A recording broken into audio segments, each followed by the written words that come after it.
What's up, everybody? Welcome to the High Level Husband Podcast. I'm Tommy McCollister, by myself, coming hard on this one. I got some bunch of new guests coming up here over the next few weeks, which I'm excited about. I wanted to get Diane on this one, but she just got done leading our women's because we have a High Level Wives program, and she was in there leading that call today, and a lot of cool things were happening. So she just got off of that, so I thought I'd just jump in here by myself. But I guess we're going to talk about today, as you are growing, there's going to be pushback. Yes, from your wife, but also from the world. We're going to talk mainly about your wife examples on this, but it's also going to be from the world. And honestly, it'll be from yourself too. When we are growing, it becomes uncomfortable because it's a new version of us. It's the unknown on the other side. And unfortunately, I'll use a really rough example on this, but I've seen it in my own life, not like in my marriage, but in family members around me. And I've seen it just because of just what I do for a living. I just have watched this happen, and it's sad that sometimes people in this world, it's easier and it feels more safe for wives who are physically getting beat, well, physically, also verbally, and all the other things that come with it, to stay in that marriage because it's the known rather than to leave and go into the unknown. So they know I'll take my beating once a month. I'll do all of that stuff as I know what to expect. But because I know what to expect, I can just go work through it, and I know what's going to happen in a couple of days afterwards, and I'll have the peace for a few weeks. But when we leave or we grow or something changes, it's the unknown on the other side. And the unknown is scary for anybody, particularly women, because they love safety and security. But so don't be lying, us men do too. We want to feel secure. Why do you think we try to make a bunch of money? Because we want to feel secure, right? Why do you think we save a bunch of money? We want to feel secure, right? All of those aspects. But it's so hard for this situation as we start growing. So when we start growing, it feels unsafe and unsecure because we don't know what's on the other side. But if we look at our faith, right? What is faith? The opposite of faith is certainty. So if you have faith, right, and you're doing all of this with God and you're doing this thing, you have faith that it's going to work out. But most people don't have faith it's going to work out because they've never pushed long enough to find out what is on the other side. They've never put in the work to lose the weight. They've never put in the work to have the marriage. They've never put in the work to have the finances. They've never put in the work to just have a deep relationship with God. They've stopped short. Because everything we want in life is on the other side of pain. Everything that we're going to have to feel good about and earn we have to put in the work. And now, I don't want you to ever think that salvation is not free. Jesus paid the price for that himself, but we have to do our part in that as well. It's just not like, sweet, Jesus died on the cross. I'm just sitting here watching porn, smoking weed, and looking at chicks as they walk down the street, and I'm at the gym. No, that's you not doing your part of the equation, right? Faith without works is dead, right? Our works prove that we actually love God, right? So what can we prove that we love our spouse, or we love ourselves, or we love God? We do the work. That's the parable of the talents. Like growing, he wants you to multiply. The very first command God ever said was be fruitful and multiply. The very last thing he ever said was create disciples of all nations, multiply, right? And so when we're doing this, what are we doing to grow? That will be challenging.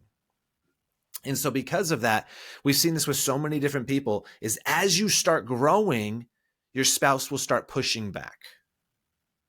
Because they don't like the person, not that they don't know that you're becoming a better person, but because it's shining light on themselves and it's uncertain about what the future looks like. They know where you're at in this mediocre marriage, right? Because of this mediocre marriage, they can dictate it. They can keep it the same. They know what's going to happen. They know what happens with your bank account. They know what happens on your annual trips. They know what happens with the kids. They know it's all predictable. But when life's predictable, it's really, really, really, really, really, really, really boring in all those aspects. It's supposed to be exciting. It's supposed to be spontaneous. God's the lamp at your feet, not the light that shines all out, because he wants it to keep it exciting, right, in those aspects. But he also wants you to have faith, right? Nobody watches a football game and goes, hey, you know what? I recorded the football game, but let me just go to the end of the game real quick and see the score, and then I'm going to start it at the beginning. No, that's not how life is either. But it's scary that way. Right? You would feel good about betting your money if you could bet and you already knew the end of the game. But you don't feel good about betting your money at the beginning, man. It's a risk. It's why you're like, if you actually have bet, I'm not saying bet on sports. I'm not saying that at all. I'm saying, but if you do, it's exciting, right, in certain aspects, terrifying in a lot of aspects and all those things. And please, I'm not saying gamble by any means. Do not do it. But that's why, because there's fear, uncertainty in it. But it's also what makes it exciting.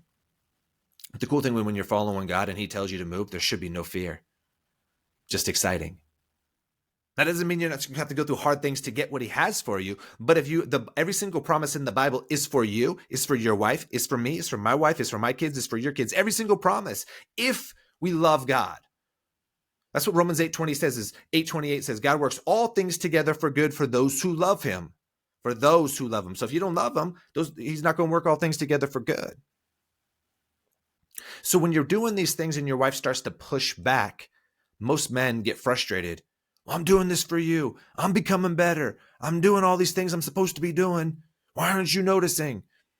Well, one, if you want her to notice, you're doing it for the wrong reasons. But even if you're doing it for the right reasons, sure, we want our wives to be the beneficiary of that, the byproduct of it. And so it's really, really hard. But Jesus gives the best version of this, the best. Matthew 10. If you want something that's bold, raw, kick in the face, real Christianity, go read Matthew 10. It's why you don't see Matthew 10 preached in most churches, because it's too bold for them. But Matthew 10 is bold and real. Jesus says, I have not come to bring peace, but a sword. He wasn't talking about physical violence. He didn't come to kill people. He was talking about the division that truth brings. That truth brings. When you share the truth, there's pushback. When you become somebody that is the truth, you ever heard about that? When somebody says about somebody, it's like a compliment, especially in the slang or the culture, right? It's like, man, that person's the truth. He's the real deal, right? Now, they can manipulate that in certain aspects, but let's just use that for our sense. If we're the truth, that means we're a man of integrity, transparency, honesty. We're on point, we're disciplined, we're self-controlled. We're gentle, we're patient, we're all these aspects, right? That's the truth. But it will create division because we're in a world where that's what there is just a ton of division, people not being that. So now when you become this person, your wife gets uncomfortable.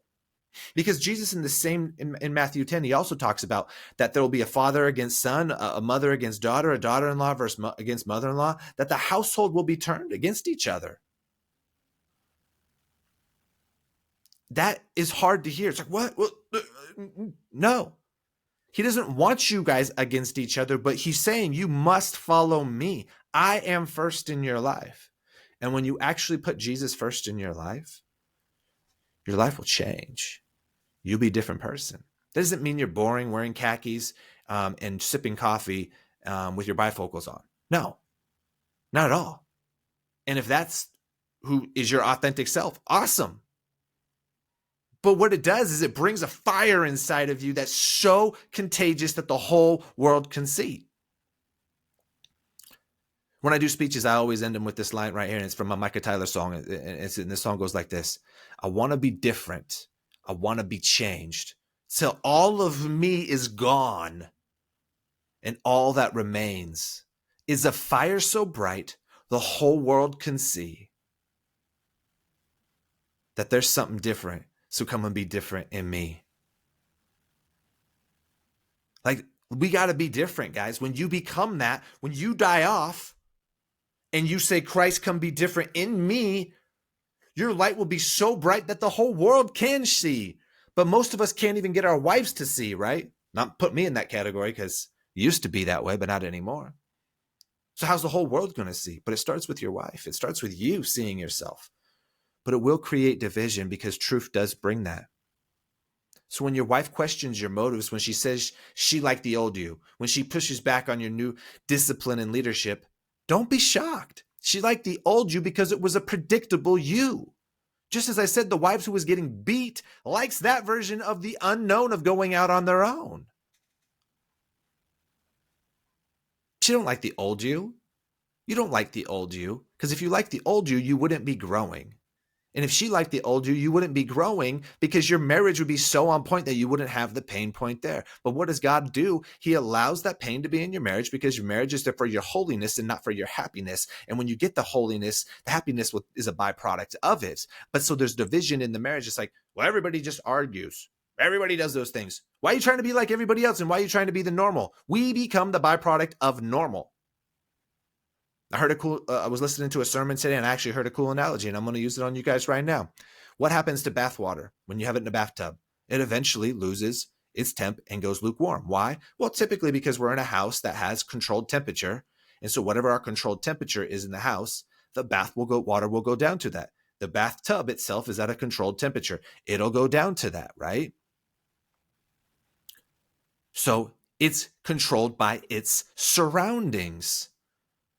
But if you want that bath water to stay at a hot temp, what do? If it's hotter temperature outside and the material is heated or something, the surroundings to it, it'll keep the temperature of it. The water has nothing to do with it. It's just a byproduct of its surroundings. Because your surroundings are lukewarm, you became a lukewarm husband. Your marriage has all of that aspects to it. That's why she likes the old you, because it's predictable. But even at the same time, she's barking at you. She's nagging at you. She doesn't want intimacy. She's not giving you respect, but yet she'll say she liked the old you better. She's threatening to leave. All these other things. You guys arguing. All the things are there that show nothing that she likes the old you, but she'll start saying, I like the old you better. It's because the unpredictable. So what do? Well, we're going to get that in a second. I just want to touch on this growth part right here. It says, when the pushback happens, your growth disrupts the status quo, which I've talked about. It forces change in the home. It exposes old patterns, habits, comfort zones that have gone unchallenged in you and in her. But it's what's crap happens is as you're growing and she's seeing the sanctification in you and you're becoming this man, and maybe you're not cussing, maybe you're not drinking, maybe you're not even responding to her negative ways, because she used to be able to get defensive and throw jabs at you because you would do it back. And so when she laid her head on the pillow at night, she didn't care because you did it back. So misery loves company, so they don't feel bad about it. That's why people who are alcoholics want to hang out with alcoholics. That's why people who are drug addicts want to hang out with drug addicts. Why? Because it makes them feel okay. Alcoholic don't want to hang out with a dude who's killing it in life. Why? Because that person will not feel good about themselves when they're an alcoholic. So when you are growing and exposing, there's this light coming off you. And what does light do to darkness? It shows what's there. Nobody knows what's happened in a dark junk room and there's no lights in it. You could jam all the crap in there. You could have all the dust in there. You could have spiders. You could throw dog poop in there. You could throw whatever in there and nobody would know it's there if it's pitch black in that room or a basement, if there's no lights in there. It might smell, but you won't know what's in there. You bring a flashlight down that exposes it. But still, you only see some of the stuff. So maybe you've grown a little bit. Maybe you go to church on Sundays, and so maybe there's a slight light that hits every now and then, and you feel it, but then the light goes out when you leave church, right? You're back to your house. But when you live this 24/7, it's not a flashlight. It's a sun. It's a sun in the sky that's illuminating the earth, right? Why? Because you are a son of God. You see that comparison? You are illuminating because it's not I who lives, but Christ who lives in me. And because of that, you illuminate the darkness that's going on in your home, the things that you caused, and also the things that your wife's caused, and the things that's happened in her is that she's justifying as okay. She don't like that. That doesn't feel good. So as she says, I like the old you better. The old you with no light that didn't expose her darkness. Now, don't tell her that. Do not tell her that I like the old, when she says, well, I like the old you better. Yeah, and you're going to go, well, yeah, it's because the old me, didn't shine my light. Now you can see all the darkness and all the stuff you're doing wrong. No, do not do that. Do not do that. God will handle that. I just taught on this the other day in one of our group coaching programs, is that also in Matthew 10, in the verse when Jesus says, go into a home, bring it to your peace, share your truth. And if they don't receive it, wipe the dust off your feet. For it's better for them on the day of judgment it'll be better for Sodom and Gomorrah on that day than the day of judgment, right? On the day of judgment, right? Sodom and Gomorrah was ruined. So if it's better for them, what would that be? Or those cities, what would it be better for this person who was getting the wiped judgment off, right? Or wipe the dust off. The point where God says that in marriage is bring the truth, don't respond in a negative way, wipe the dust off, and God will handle it with her. You just keep going on shining your light and carrying on with your mission, because your mission isn't just to have a good marriage and raise good kids. That's one branch on the tree. That's just one branch. That's where so many men get it wrong. They have not even the purpose of life. They do not know the purpose of life. I'll say it for the billionth time on here. Love God, love others, create disciples of all nations. How do we do that individually? Via our individual talents and traits and our individual testimonies. You pair all those together, and that's the purpose of life.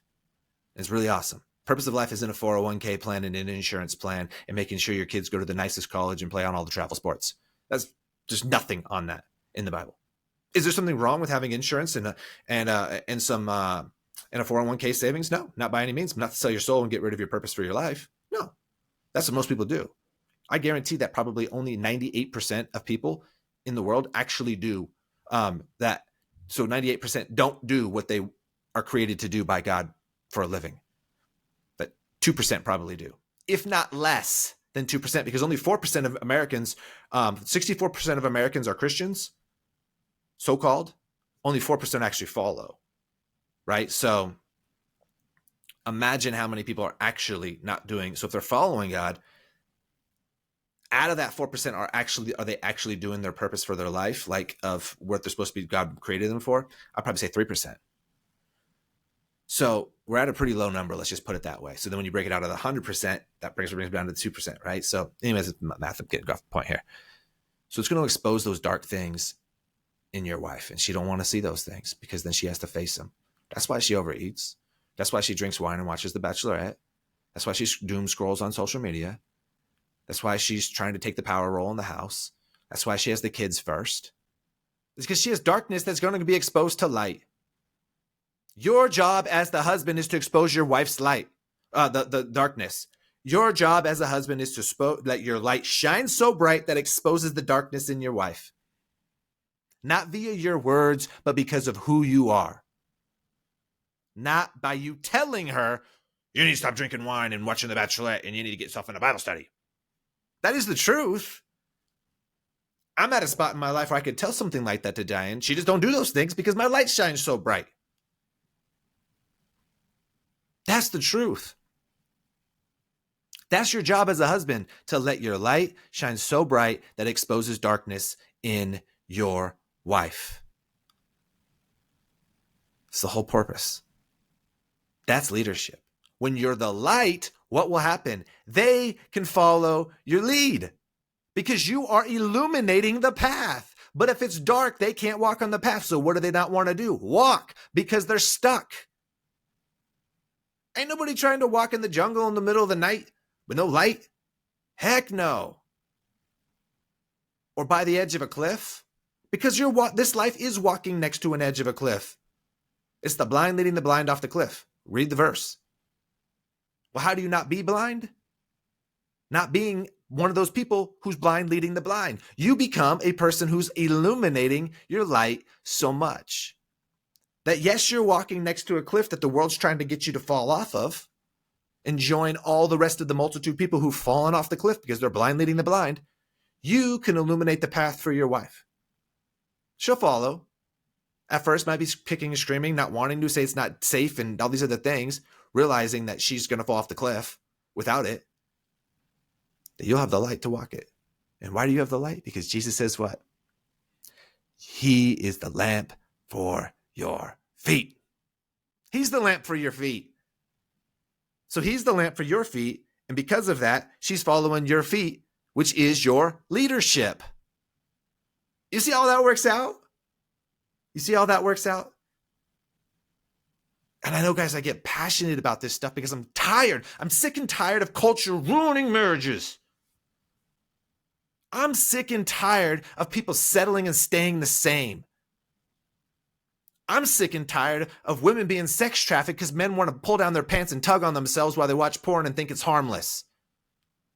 There's not a pimp problem or a sex trafficker problem in this world. It's a dude problem who has creating demand so the pimps have a job. You know, you get rid of the pimps and the people who are sex trafficking people?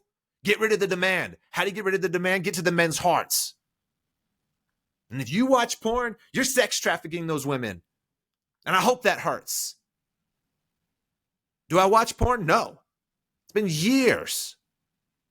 And I'm proud to say that. But when I was watching it, guess what I was doing? Sex trafficking the women because of that. We create the demand for that when we do dumb things. So when you create change, it feels threatening for your wife. But at least you have a light. It's going to lead them to the right path.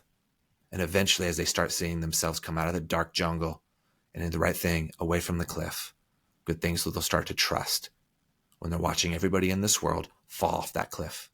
Their family members, their friends, celebrities, everybody fall off that cliff.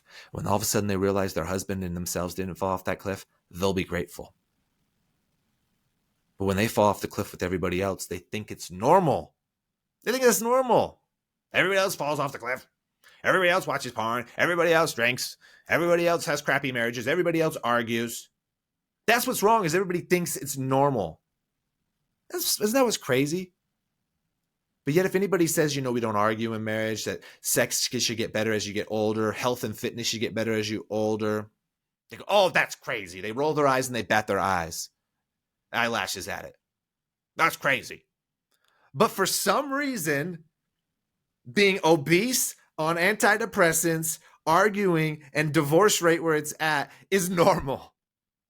And that's what's accepted. That's what's accepted. It's so crazy. People go, yeah, man, that's that's just normal life. Yep. But if you do anything that's possibility and above, oh, that's crazy. Last time I checked, the Bible's crazy. Somebody rose from the dead. Multiple people rose from the dead. People walked on water. Demons cast out. People healed. All of that stuff. God says he can do immeasurably more than you can ask or imagine.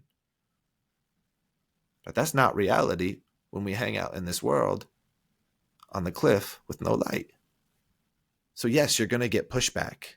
Yes, you will. You want it? You going to keep going? You going to keep going? Because if you stop, you're going off that cliff. Or you can keep going and never go off the cliff. And it will be hard at times. Because Jesus says, if you want to be a disciple of mine, you must pick up your cross and carry it. Here's what you don't do when she pushes back. Don't shrink back into being passive. I just want to keep the peace. You know what? I'm just going to stay in my car when I get home and just before I go in the house. Or I'm just going to stay working late at home. Wait, work later tonight. Stay at the office. Go out and have dinner with the guys before I go home. That's being passive. Don't fight to win an argument. Don't even engage in an argument. Say the truth. If it's not received well, stand on the truth, not opinions, truth. How do you know truth? Being in the Word, being around other people who give you the correct truth. Podcasts like this. Don't take it as proof you're doing something wrong. If there's pushback, that doesn't mean you're doing something wrong. It means you're doing something right. When is ever anything in this world just ever when it's just been right, just been just easy going? No, look at anything. You have to fight for it. You want to get muscles on your body and be fit? What do you got to do? Grind, baby. You got to put that squat bar on your back and you got to go to failure. You don't want to do that last rep. Do you want to run a marathon, man? You got to break yourself down. And just be like, oh, that's easy. You want muscles? Yep, just get muscles. And here's the thing. You don't get to take steroids and all of a sudden have muscles. Steroids are about 4 or 5% of the equation. 95% of it's still the grinding, the pain in the gym, the sleep, the food you eat, the recovery. So you have to be willing to go through the pain to grow. That's pushback. That's proving that something is happening that is good. Anytime anything good happens in this world, people push back on it. So, how to handle the resistance. Stay consistent is the first one. Keep showing up in prayer, in word, in leadership. Stability builds trust over time for yourself and for her. She's going to be pushing back. Well, you know how easy to stand on it? You know, Jesus was able to turn away the devil by using only scripture. He stood on the rock and it was like, the devil's got nothing on me. He used scripture. That was another verse he said, the devil has nothing on me. Be that person that the devil has nothing on. But if you keep engaging in sin, the devil has something on you and so does your wife. You keep being inconsistent, the devil has something on you and so does your wife. And so do you. You lay your head on the pillow at night and be like, dang, I dropped the ball today. Don't listen to those fools out there who say, give yourself grace. Give yourself grace. You know, give yourself grace is not a line in the Bible. That's a man-made one because they want to manipulate the word. You know who else manipulated the word? The devil. When Jesus was being tempted, he tried to use scripture against Jesus, and Jesus turned it back on him.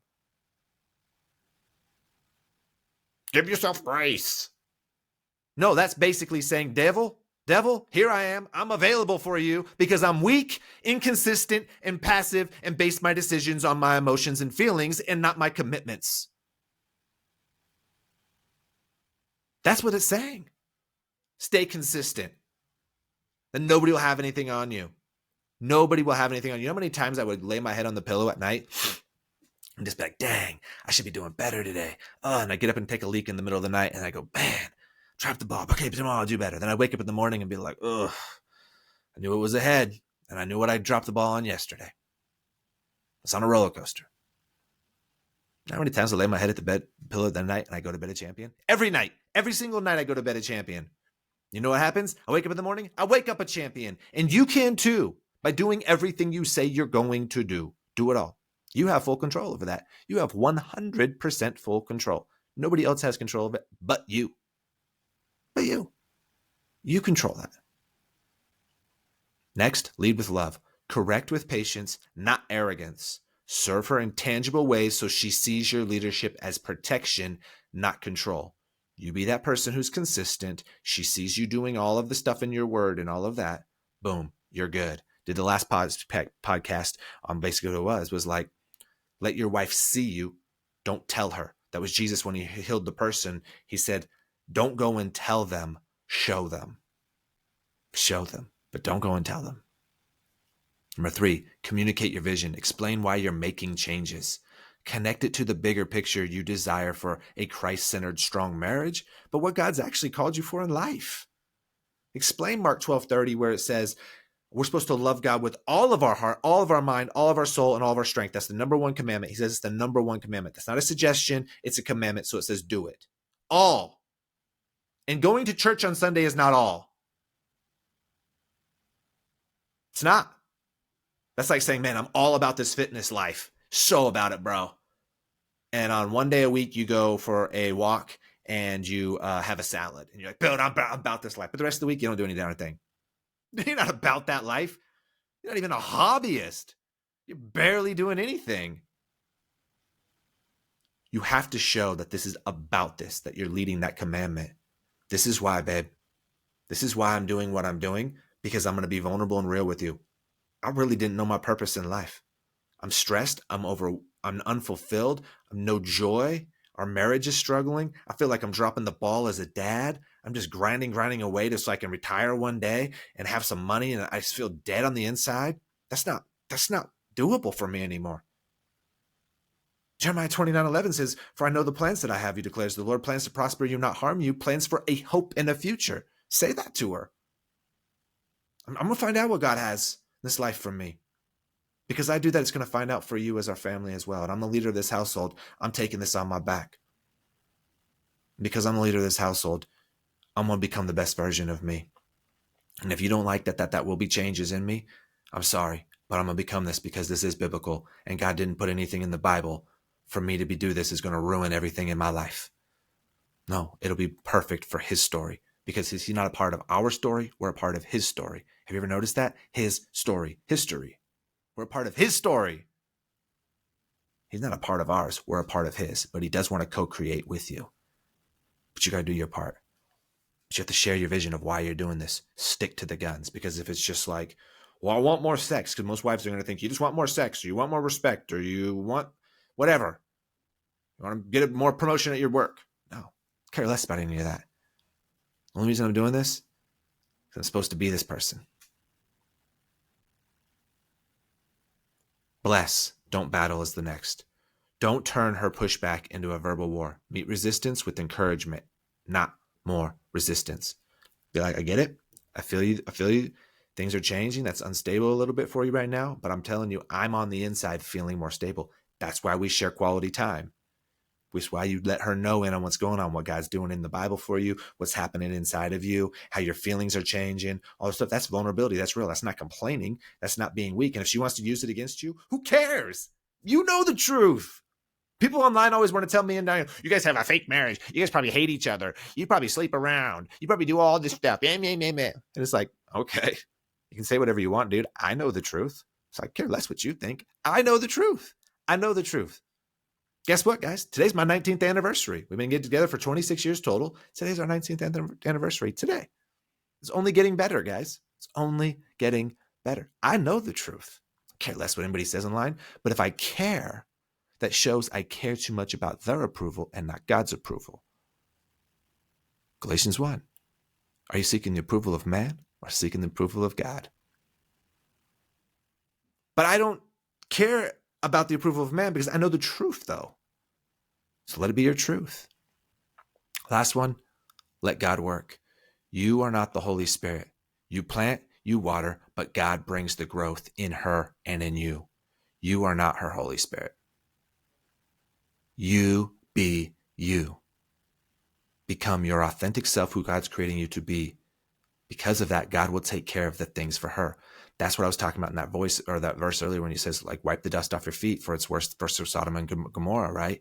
God will handle her convictions for her and her sanctification. But he can't do that if you're not doing your part. He can do whatever he wants, but that's just the biblical order that he has. God's a God of order. Be that person. So do you, let your light shine, and I promise you, over time, her conviction will be there. My wife, like I said, was leading, I don't know if I said this on another podcast today. My wife was leading the High Level Wives Call this morning, and one of the wives was giving her testimony. She has a phenomenal testimony. When her husband came into this program, they were broken, they were drinking, they were smoking some weed. She was cheating on him. He didn't know at the time, but found out 2 to 3 weeks into the program that she was. Her life had been turmoil. His life had been turmoil. And now they literally have a marriage that's so on fire. Because he did exactly what I just told you. First, she was like, I don't want to quit drinking. You quit drinking. I'm not quitting drinking. Oh, you're holier than thou. Guess what? Do you think she drinks anymore? No. What do you think's happening in their life? Killing it. Absolutely killing it. At least I think she's not drinking anymore. I mean, that's just the assumption that I get. She's slaying it. Killing it. It's so awesome to see what's happening in their marriage. Why? He did what we just talked about here. Was there pushback? Sure. Keep going. You're worth it. Your wife's worth it. And God's worth it for sure. So guys, your job is not to keep her comfortable. It's to lead her closer to Christ, even when the sword comes first. Stand firm, stay rooted in love, and remember, over time, a man who is steady, humble, and committed will not only win his wife's respect, but her heart back to God. But that's not the end game. The end game is you with God. That's all just a byproduct. If this podcast impacted you guys, please rate it a 5-star. It means the world to us. It truly does more than you know. And if you're on YouTube, give us a subscribe. If you're interested in coaching and want to come in and just get your mind blown and become a man, high-level husband who's on fire, free, and followed, click the link below. Let's get you in there and change your life. This is selective, and it's for the dudes who want the smoke. We'll put you around high-level coaches and high-level men. Let's go.